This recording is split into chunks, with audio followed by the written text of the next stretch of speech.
नमस्कार and welcome to the mindful life. मैं हूं आपके साथ Sumedha. Friends, we always talk about wellness in this program. Wellness, a state of complete physical, mental and social well-being. Now when we talk about mental well-being, जब भी mental well-being की बात होती है तो संगीत या म्यूजिक की बात जरूर होती है। बाकी सब रेमेडीज के साथ संगीत को भी एक रेमेडी के तौर पर सजेस्ट किया जाता है। संगीत हम सबकी जिंदगी में शामिल है। पसंद अलग अलग हो सकती है पर जिंदगी का हिस्सा है। अब संगीत की अगर हम बात करें तो सांसों से लेकर सृष्टि की लगभग हर रचना में एक रिदम है, एक संगीत है। तो आज हमने सोचा कि क्यों ना माइंडफुल लाइफ में भी हम आप सभी को एक छोटे से संगीतमय सफर पर ले चलते हैं। तो इस कार्यक्रम की हम शुरुआत करें और आज के मेहमान से आपको मिलाएं, उससे पहले आइए एक बहुत ही खूबसूरत गीत आपको सुनाते हैं। तू साथ है तो डरने की क्या बात है बाबा, तू साथ है तो डरने की क्या बात है। तू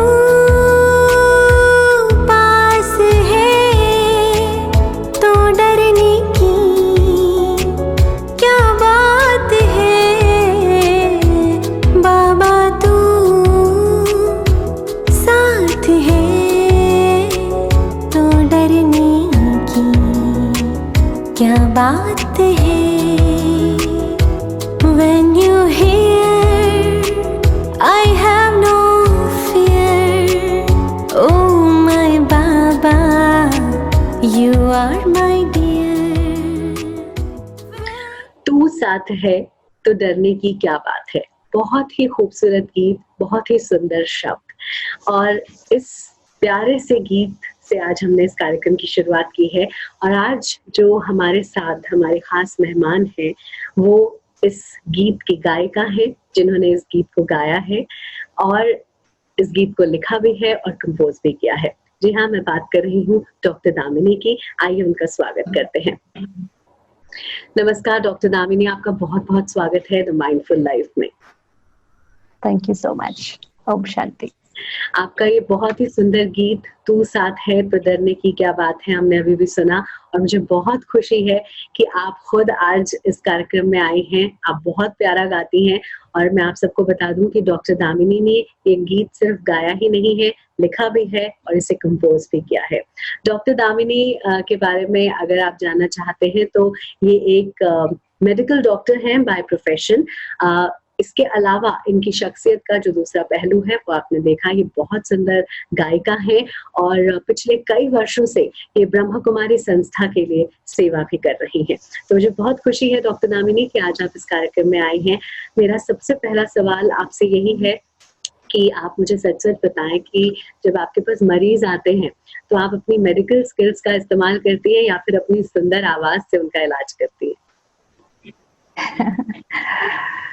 जब पेशेंट्स आते हैं क्लिनिक पे, हमारे क्लिनिक में एक पहले से ही ये तय है कि क्लिनिक पर हम सब जब जाते हैं, स्टाफ भी, हम सब पहले शुरुआत ही करते हैं 5 मिनट मेडिटेशन से। तो 5 मिनट के लिए कोई भी परमात्मा की याद का गीत बजाते हैं, सब प्रे करते हैं, सबके लिए दुआ करते हैं और फिर हम अपना कार्य शुरू करते हैं। और फिर जितने समय तक क्लिनिक खुला होता है उतने समय तक कंटिन्यू या तो ओम ध्वनि या तो फिर अच्छे अच्छे परमात्मा की याद के गीत चलते ही रहते हैं। इससे पेशेंट का आधा तो दुख वहीं कम हो जाता है। कई बार पेशेंट्स कहते हैं कि हम ये पूरा सॉन्ग सुन के जाएं, बहुत अच्छा लगता है, क्लिनिक नहीं लग रहा है, मंदिर जैसा लग रहा है। Absolutely, I can imagine जब आप उनसे बात करती होंगी, आपकी आवाज में इतनी मिठास है, और जैसा आप बता रही है कि मेडिटेशन से शुरुआत होती है तो उस जगह, उस क्लिनिक की वाइब्रेशंस ही बहुत डिफरेंट होती होंगी। खैर डॉक्टर दामिनी, सबसे पहले तो मैं यही चाहूंगी आप अपने बारे में हमारे दर्शकों को थोड़ा बताएं। आप कब से इस संगीत साधना में लीन हैं और भक्ति संगीत की तरफ ही आपका रुझान क्यों हुआ? मैं बहुत छोटी थी, 7 साल की थी जब मेरे पेरेंट्स ने ये ज्ञान दिया जी। और मैं साथ-साथ उस ज्ञान को समझने की कोशिश करती थी जब छोटी थी और तब से चल रही हूँ आज तक। 28 राइट नाउ। तो मैं अपने आप को बहुत पहले तो सौभाग्यशाली समझती हूँ कि मैं ब्रह्मा कुमारी संस्था के परिचय में आई और ये ज्ञान मिला। अब बात है संगीत की, जैसे आपने पूछा, तो बचपन से गाने का एक शौक था। ऐसा नहीं था कि मुझे सिंगर बनना है या ऐसा कुछ फिक्स नहीं था, बस गाती थी, गाती रही। और हमारी ब्रह्मा कुमारीज़ में एवरी ईयर समर वेकेशन में चिल्ड्रंस के डेवलपमेंट के कैंप होते हैं, जी। प्रोग्राम होते हैं जिसमें से सारे इंडिया के सारे बच्चों को बुलाया जाता है, वैल्यू बेस्ड उनको शिक्षाएँ दी जाती हैं, कॉम्पिटिशन्स होती हैं। तो मैं हर साल छोटी थी तब से जाती थी और हर साल मैं सिंगिंग कॉम्पिटिशन में पार्टिसिपेट करती थी और फर्स्ट रैंक लेके आती थी। ओह! तो अच्छा तो लगता था। जी। तो उस अच्छे लगने लगने में बड़ी होती गई, स्कूल में I complete my school and then college में जब मेरा फर्स्ट ईयर था और उस समय आई डोंट नो कैसे पर मेरी आवाज़ कभी सुनी होगी वहाँ पे माउंट आबू में जो हमारा हेडक्वार्टर है।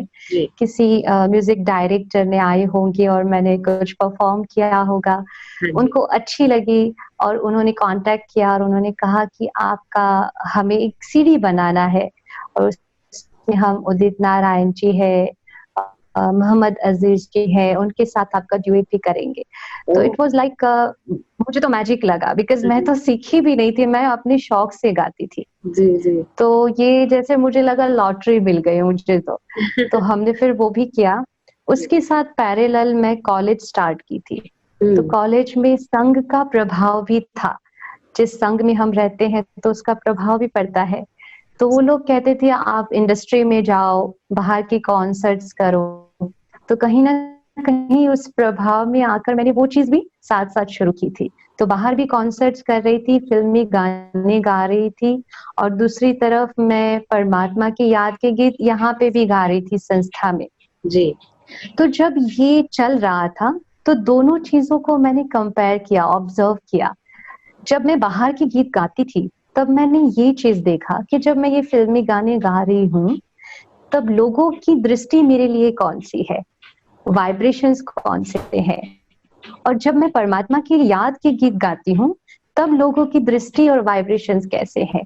तो हुँ। जब वो चीज़ मैंने तो ये महसूस किया कि जब मैं फ़िल्मी गाने गा रही हूँ, तो सब मुझे देख रहे हैं।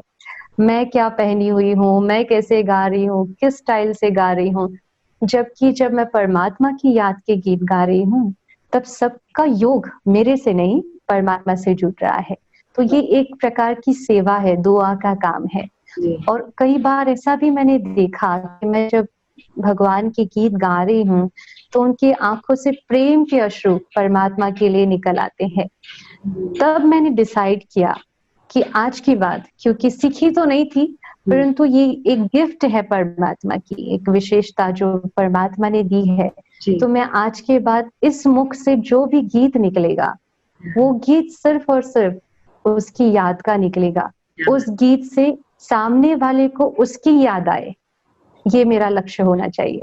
तो हाँ। डिसाइड किया और फिर तब से ये जर्नी मेरी शुरू हुई जो आज तक चल रही है।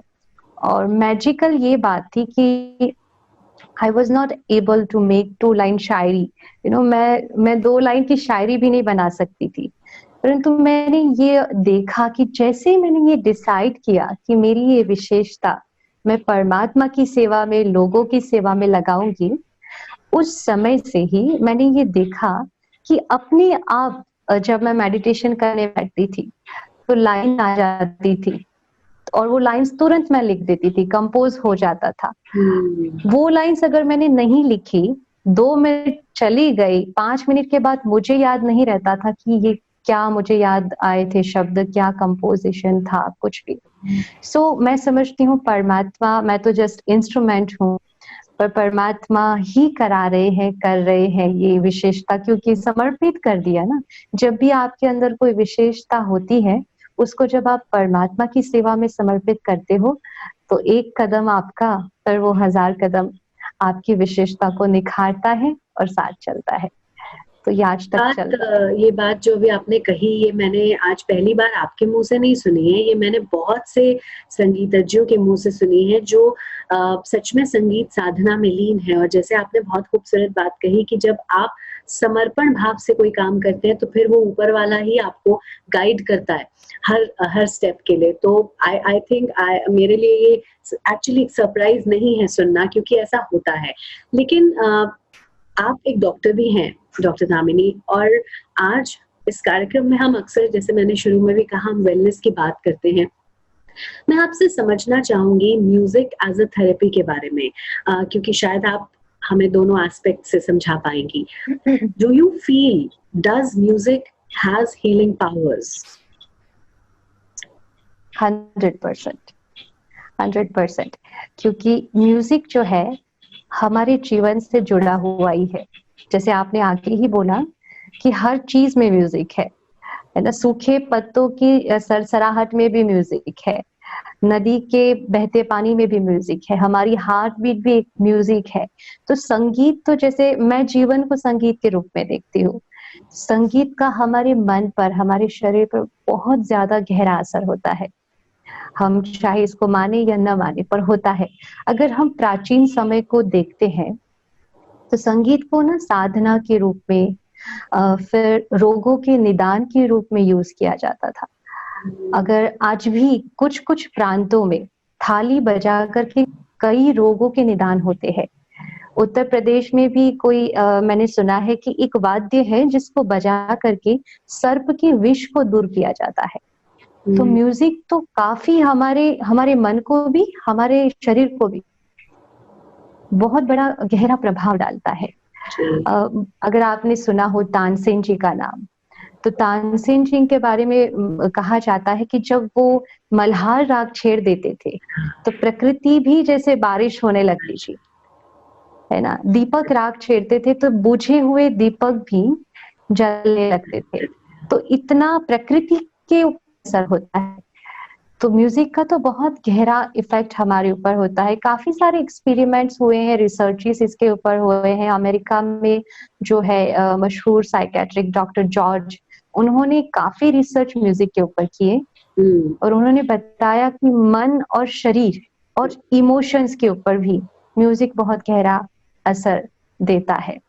डॉक्टर दामिनी, मैंने अभी हाल ही में एक फिल्म देखी, मैं यहाँ पर आपसे शेयर करना चाहूंगी। उस फिल्म में ये बताया गया था कि कुछ न्यूरो साइंटिस्ट हैं जिन्होंने काफी एक्सपेरिमेंट्स किए हैं और ये जानने की कोशिश की कि कैसे संगीत हमारे दिमाग पर असर डालता है। तो उन्होंने क्या किया कि कुछ लोगों को पीईटी स्कैनर्स या पेट स्कैनर्स जो आप बोलते हैं, एंड एफएमआरआई इंस्ट्रूमेंट्स के थ्रू उन पर कुछ एक्सपेरिमेंट्स किए गए, म्यूजिक ऑन किया गया, और जब उनके दिमाग को देखा गया तो they could see the fireworks in their brain. I mean, they were like multiple areas of the brain were lighting up. So I think definitely कुछ तो stimulation होता है म्यूजिक से ब्रेन में, हाँ जी, क्योंकि म्यूजिक थेरापी आज जैसे हर जगह, कई जगहों पर म्यूजिक थेरापीज आजकल शुरू हो गई है। तो उसमें क्या किया जाता है, 432 हर्ट्ज की फ्रीक्वेंसी में म्यूजिक को क्रिएट किया जाता है, या फिर 432 जो हर्ट्ज की फ्रीक्वेंसी है, वो फ्रीक्वेंसी मानसिक तनाव को दूर करती है। रिलैक्सिंग म्यूजिक जो हम सुनते हैं, काफी हद तक वो उसके पास की फ्रीक्वेंसी में बनाए हुए हैं। और 528 फ्रीक्वेंसी जो है, 528 हर्ट्ज की जो फ्रीक्वेंसी में म्यूजिक बनता है, वो जो है ह्यूमन इम्यूनिटी को बढ़ाता है। तो ये दोनों फ्रीक्वेंसी वाले म्यूजिक जो है, जो क्रिएट कर रहे हैं, वो हीलिंग के लिए आजकल म्यूजिक थेरापी में यूज किए जा रहे हैं। And there are so many researches, actually हम अगर देखें तो बहुत सारे रिसर्चेस हैं जो मन के ऊपर, आप जैसे आपने बताया, ग्राफ दिखाता है ना। और इतना नहीं है कि सिर्फ म्यूजिक हम सुन रहे हैं उसका ही प्रभाव पड़ रहा है। एक रिसर्च हुआ था, एक ग्रुप को बोला गया कि आपको रोज 1 घंटा पियानो बजाना है, एक ग्रुप को बोला गया कि आपको रोज 1 घंटा पियानो बजाना नहीं, मन से सोचना है कि आप बजा रहे हो, सेम टाइमिंग पे। और कुछ समय के बाद दोनों ग्रुप्स के बच्चों के जब फ्रीक्वेंसी को, माइंड की फ्रीक्वेंसी को चेक किया गया, तो ऑलमोस्ट सेम था, ऑलमोस्ट सेम था। तो आप जो बोल रहे हैं ना कि संगीत का असर सोचने से भी पड़ता है, इसलिए हम कहते हैं थिंक बिफोर यू थिंक। जो सोचते हो, जो सुनते हो, वो सोच के सोचो, सोच के सुनो, क्या अंदर इंफॉर्मेशन जा रही है। राइट।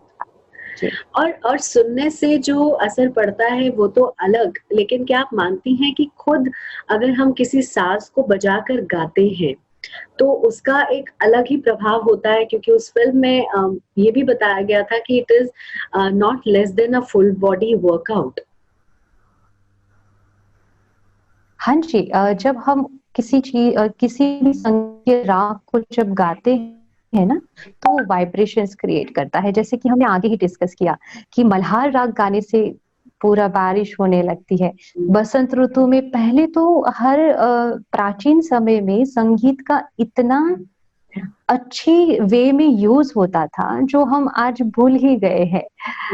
अगर मैं आपको एक घटना कहूँ जो मैंने कहीं पे पढ़ा था कि एक बार तानसेन जी दीपक राग को गा रहे थे और गाते गाते गति भंग हो गई, तो उसकी वजह से उनका पूरा शरीर काला पड़ गया।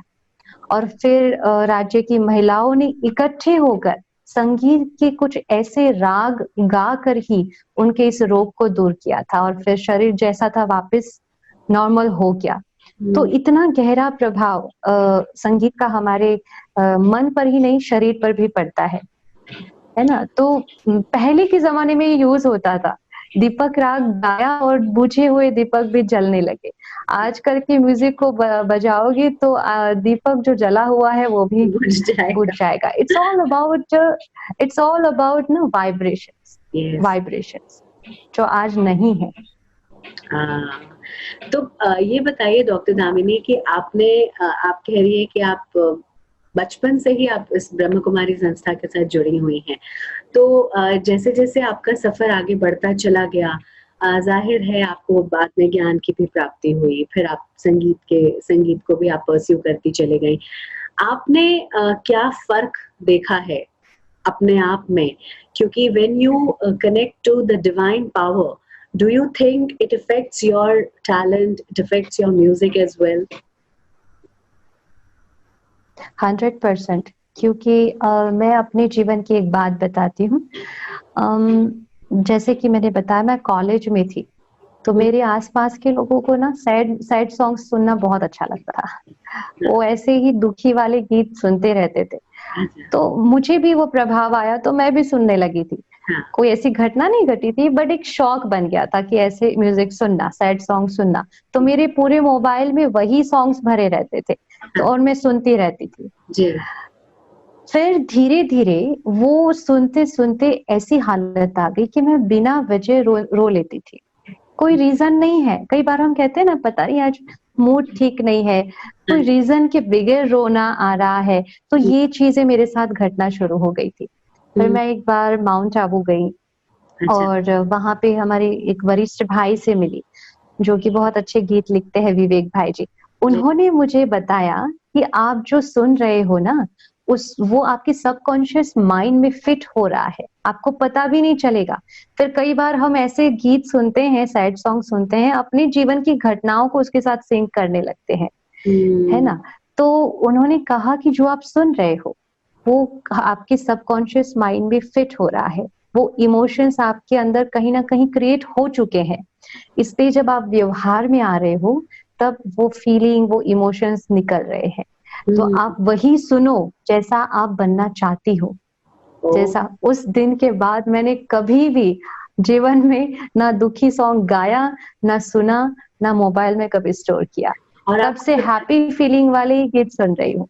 और आपको पता है, मैं हमेशा ये बात सोचती थी कि लोगों को दुख भरे गीत भी पसंद आते हैं। मतलब फिर मुझे लगता था कि शायद ये गीत हमें मौका देते हैं, जब हम रो पड़ते हैं दुख भरे गीतों को सुनकर, तो शायद ये हमें मौका देते हैं to vent out our feelings और फ्रस्ट्रेशन। बट अब तो आपकी बात सुनकर ऐसा लगता है कि नहीं, वो हमारे सबकॉन्शियस में सिंक हो रहा है और हमारी रियल लाइफ वैसी बनती चली जाएगी अगर हम उस तरह के। तो देखिए पसंद भी बहुत मैटर करती है इसका मतलब।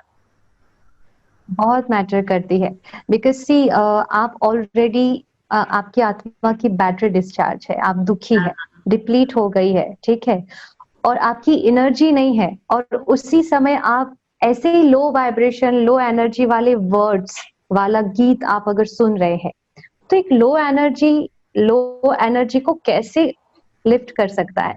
It's not possible, it's just not possible, है ना? इसलिए हमेशा वही सुनना चाहिए जो आपको लिफ्ट दे। चलिए मैं शब्दों की बात भी आपसे जरूर करूंगी, लेकिन उससे पहले जैसे आपने कहा कि हम लोग जीवन में जब डिमोरलाइज्ड होते हैं तब हम इस तरह के गीत सुनते हैं, क्यों ना हम इस पर ही पहले बात करें। हम सब दामिनी जी आजादी चाहते हैं अपने बुरे थॉट्स से, कमियों से, बुराइयों से, बुरी सोच से, बंधनों से।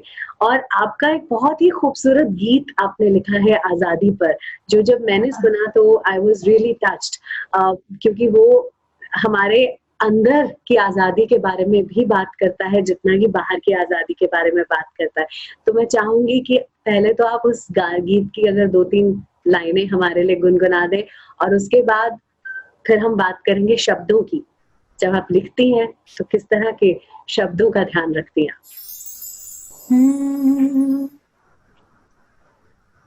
हमसे ही तो है ये जहां, हम ना हो तो क्या है यहाँ, हमसे ही तो है ये जहां, हम ना हो तो क्या है यहाँ, फिर करते हैं क्यों हिंसा, क्यों न लाए शांति का समा, विश्व शांति का संकल्प हो तो साथ देगा हमें भी खुदा, हमसे ही तो है ये जहां,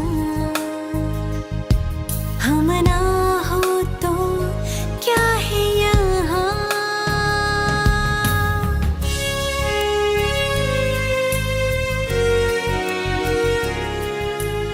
थैंक यू। क्या बात है, वाणी और शब्दों का अद्भुत मेल, बहुत बहुत सुंदर, और आपकी आवाज में इतनी मिठास है। तो जैसे हम शब्दों की बात कर रहे थे, आप भी गीत लिखती हैं। आजकल जब हम संगीत को सुनते हैं, जिस तरह के गीत आ रहे हैं, उस पे शब्दों पर बिल्कुल भी ध्यान नहीं दिया जाता है। तो आप तो इतना ज्ञान भी हासिल कर चुकी हैं, जब आप गीतों को लिखती हैं तो आप शब्दों के चयन पर कितना ध्यान देती हैं? शब्दों पे ही तो पूरा संसार है ना? शब्द, एक शब्द जिसने महान भारत को महाभारत बना दिया, कितना युद्ध हो गया। तो शब्द पे तो ध्यान रखना पड़ेगा ना। हम जो बोलते हैं, कहते हैं ना, वो शब्द उस प्रकार से हैं जो तीर एक बार निकला फिर वापस नहीं आ सकता है। तो शब्द में क्योंकि ताकत है, जब हम वरदान और श्राप की बात करते हैं तो वो भी तो शब्द है। शब्दों में एनर्जी है, आप जो बोलेंगे वो साकार हो जाएगा।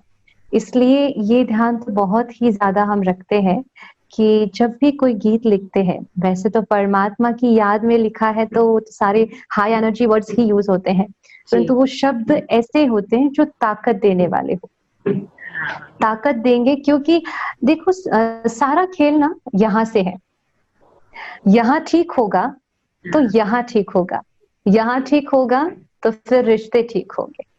तो ये चीज के लिए यहाँ पे ठीक होना पहले बहुत जरूरी है। शब्द तभी सही निकलेंगे जब आपकी सोच सही होगी। तो सोच सही करने के लिए मेडिटेशन, तो ये सारा लिंक है एक्चुअली। मैं कहाँ से शुरू करूँ, कहाँ से खत्म करूँ, ऐसी बात है। शब्द पे ध्यान देना तो बहुत खासतौर पर ये सॉन्ग इतना एम्पावरिंग है, और जैसे आपने कहा कि वाकई हाई एनर्जी शब्द या वर्ड्स जो आप यूज करती हैं अपने सभी लगभग गीतों में, उनको सुनकर आप सभी दर्शकों को भी मैं बताना चाहूंगी कि जब सोशल प्लेटफॉर्म्स पे डॉक्टर दामिनी के गीत आते हैं, तो डॉक्टर दामिनी जो आपको लोग कमेंट्स करते हैं, उसमें अक्सर मैं भी वो कमेंट्स फॉलो करती हूँ। बहुत से लोग आपको ये लिखते हैं कि because of this song, because we have just heard or we have listened to the song, we have come out of that depressive state of mind, हम अभी तक बहुत डिप्रेस थे, लेकिन आपके सॉन्ग ने कहीं ना कहीं हमें एक एनर्जी दी है। तो वो जो मकसद है वो आपका पूरा होता दिख रहा है। हाँ जी, डेफिनेटली, क्योंकि इसकी विपरीत में अगर देखे तो मैंने कुछ समय पहले ही एक आर्टिकल देखा था जिसके अंदर पेरिस में हुई एक घटना का वर्णन जो मैं आपसे शेयर करना चाहूंगी। काफी लोगों को ये पता नहीं है कि पेरिस में जो ओलंपिया म्यूजिक हॉल है, उसमें एक म्यूजिक कॉन्सर्ट चल रहा था। पूरा हॉल पूरा पैक था, बहुत सारे श्रोतागण थे वहां पे, सब एंजॉय कर रहे थे। फिर अचानक से म्यूजिक की धुन को बदला गया और वो धुन जो नई बनाई गई थी, उस धुन को पहली बार श्रोतागण के सामने प्रेजेंट वो उन लोगों ने किया। तो जैसे ही वो धुन उन्होंने शुरू की, पूरे हॉल में इतनी हलचल शुरू हो गई, इतनी हद तक वो मामला बिगड़ता गया कि लोग अपनी कुर्सियां तोड़ने लगे। और उसमें ये भी मैंने पढ़ा था कि स्त्रियां जो है निर्वस्त्र होकर अभद्र चीजें करने लगी, इतनी हद तक कि फिर पुलिस को बुलाना पड़ा। फिर ये पूरी घटना का रिसर्च हुआ, इसको बकायदा इसके ऊपर बहुत सारे रिसर्च हुए कि ऐसा हुआ क्यों, क्योंकि कुछ ऐसी कोई घटना ऐसे फिजिकली देखी नहीं गई थी कि कुछ हुआ और फिर ये सारी चीज। तो इसके ऊपर काफी रिसर्च हुआ और उसके ऊपर से पता चला, रिसर्च के ऊपर से, कि जो धुन बनाई गई थी वो उस पिच में और उस फ्रीक्वेंसी में, उस शब्दों के साथ बनाई गई थी जो हमारे मन में तामसिक वृत्ति, कामिक वृत्ति और आक्रामक वृत्ति को उत्तेजित करे।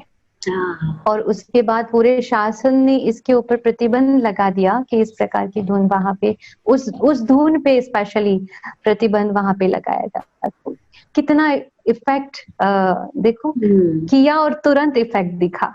तो आप सोचो, आप डेली जो सुन रहे हो उसका, फिर हम कई बार कहते हैं मेरे रिश्ते ऐसे क्यों है, मेरा मूड क्यों स्विंग हो रहा है। इट्स ऑल अबाउट इंफॉर्मेशन जो आप अंदर भर रहे हैं।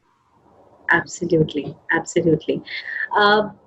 डॉक्टर दामिनी, इस समय कोविड पीरियड चल रहा है और हम सब लोगों के लिए ये एक बहुत ही मुश्किल समय है, चुनौतियों से भरा है और बस किसी तरह सब लोगों को इंतजार है कि ये वक्त खत्म हो। इस कोरोना काल में आप एक गीत लेकर आई जो मैं फिर कहूंगी कि सबको बहुत उस गीत ने प्रेरित किया। शुक्रिया, आपका एक ग्रैटिट्यूड सॉन्ग जो कि बहुत ही खूबसूरत, और फिर मैं कहूंगी जब उसको सुना तो शायद I was again very touched, और इतने इमोशंस हैं उस सॉन्ग में, और ये एहसास हुआ कि इस समय इस पीरियड में किया गया कोई भी काम छोटा या बड़ा नहीं है।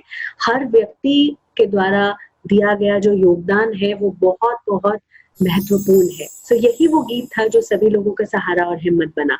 तो क्या आप उस गीत की कुछ लाइन्स हमारे लिए गुनगुना सकती हैं? जरूर। देखो, शुक्रिया, जब शुक्राना गाते हैं ना तो एक बहुत ही दुआ वाली फीलिंग निकलती है। और हमने देखा है कि डॉक्टर्स ने कितनी ज्यादा मेहनत की है, कर रहे हैं, सुरक्षा कर्मचारियों ने भी कितनी सारी मेहनत की है, तो शुक्रिया कर तो बनता है। खैर, मैं जरूर गाऊंगी, लेकिन शुक्रिया हर रोज करे, एक दिन नहीं। शुक्रिया अपने आप को, परमात्मा को, परिवार के सब लोगों को। शुक्राना में बहुत बड़ी ताकत है। मैं सुनाऊंगी 2 लाइन्स आपको। शुक्रिया शुक्रिया हे ईश्वर तेरा, शुक्रिया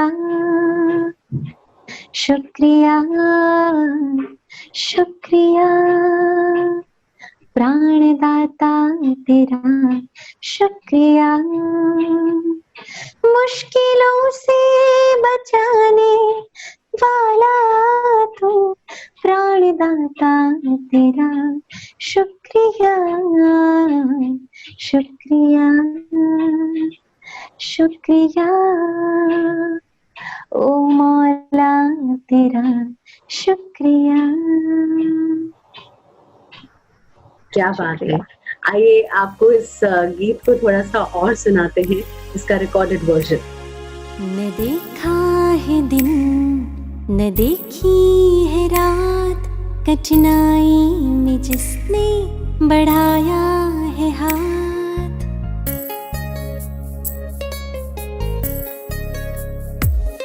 उन डॉक्टर्स को हम करते हैं प्रणाम, सुरक्षा कर्मियों को देते सलाम। दिल से अपना फर्ज निभा के बने हो तुम रहनुमा, शुक्रिया। बहुत बहुत ही सुंदर गीत। और किस तरह के कमेंट्स आपको मिले जब आप इस गीत को लेकर आई डॉक्टर दामिनी? क्या रिस्पॉन्स मिला? शुक्रिया के कमेंट्स, शुक्रिया के कमेंट्स मिले। जैसे ये गीत पब्लिश हुआ, सबके यही कमेंट्स थे, शुक्रिया। अरे वाह। क्योंकि आप जो करेंगे ना उसके बदले में वही आपको मिलेगा, ये प्रकृति का नियम है। शुक्रिया करेंगे तो शुक्रिया मिलेगा। शुरुआत में आपने कहा था कि जब आपके क्लिनिक पे लोग आते हैं इलाज के लिए तो आप लोग मेडिटेट करते हैं और हमेशा पीछे कोई ना कोई संगीत बजता रहता है। तो भावनात्मक और मानसिक बीमारियों में हमने हमेशा सुना है कि संगीत या म्यूजिक थेरेपी बहुत कारगर साबित होती है।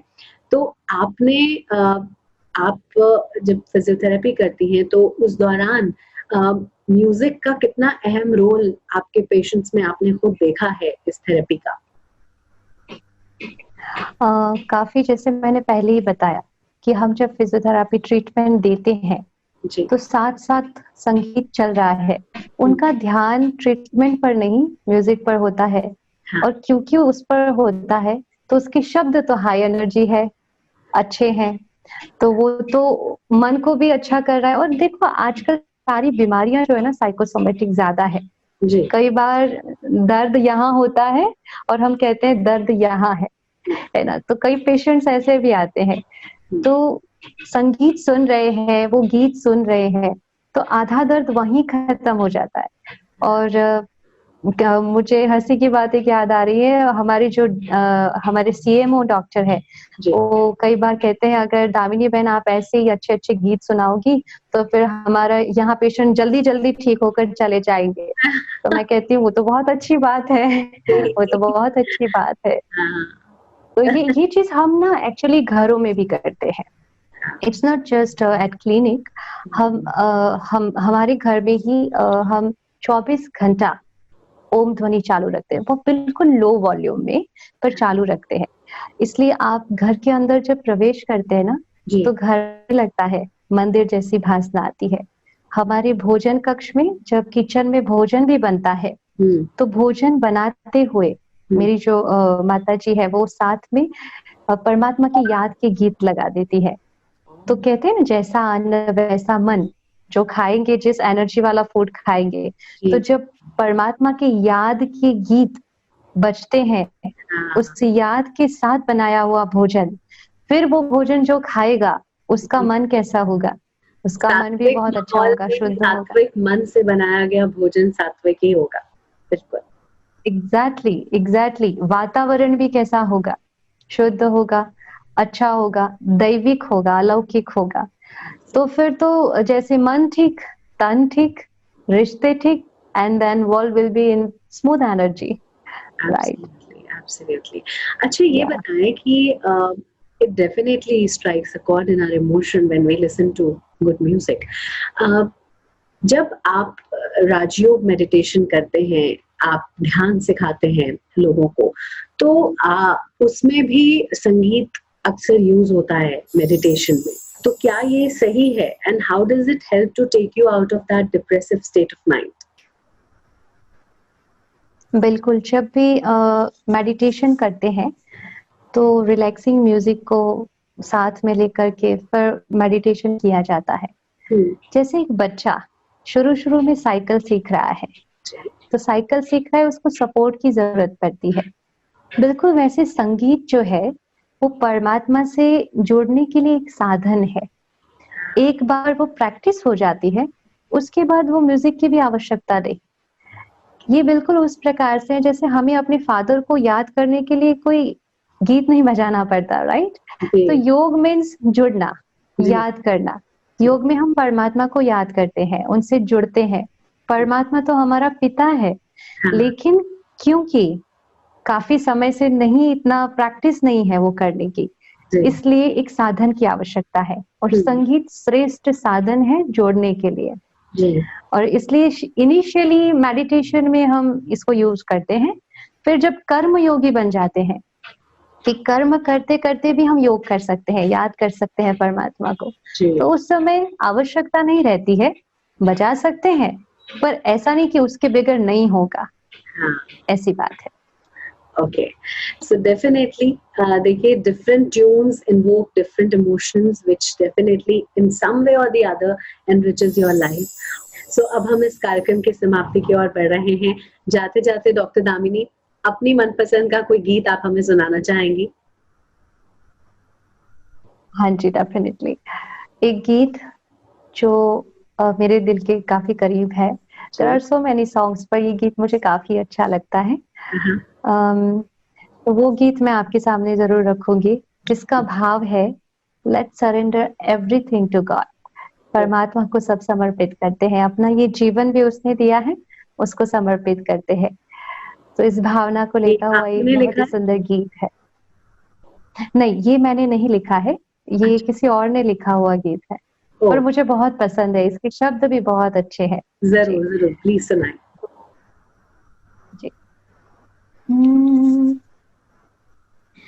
प्रभु तुमको समर्पित करते हैं, प्रभु तुमको समर्पित करते हैं, अपना ये जीवन सारा।